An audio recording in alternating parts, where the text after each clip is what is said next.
Благодарам. Почитувани граѓани, почитувани медиуми. Нина Ангеловска и Зоран Заев денеска повторно ќе задолжат Република Македонија за нови 65 до 67 милиони евра.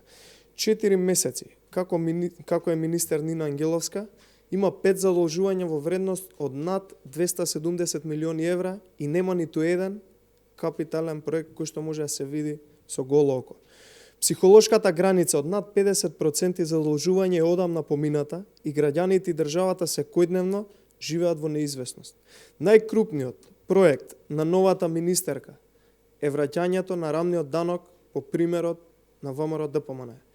Очигледно е дека државата се води недомаќински. Секое ново задолжување само ја покажува развратноста на владата во делот на финансиите. Нема ниту еден капитален проект реализиран. Жалосно.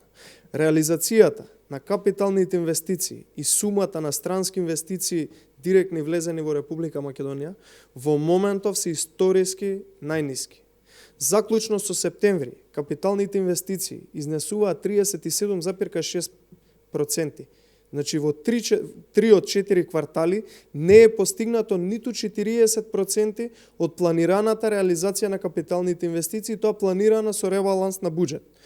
Новиот буџет кој го предвидуваат СДСМ, Заев и Нина Ангеловска ќе биде историски најголем, со историски најголема сума нето задолжување идната година, каде што стотици милиони евра ќе се задолжи нето државата само во 2020 година. Капиталните инвестиции повторно ќе бидат драстично пониски од оваа година. Почитувани економскиот тим на владата на Заев потврди. Казната за ова потврлање ќе ги стигне на 12 април, на денот на изборите. Потоа следи обнова на Македонија и реобнова на економски план во целата држава. Благодарам.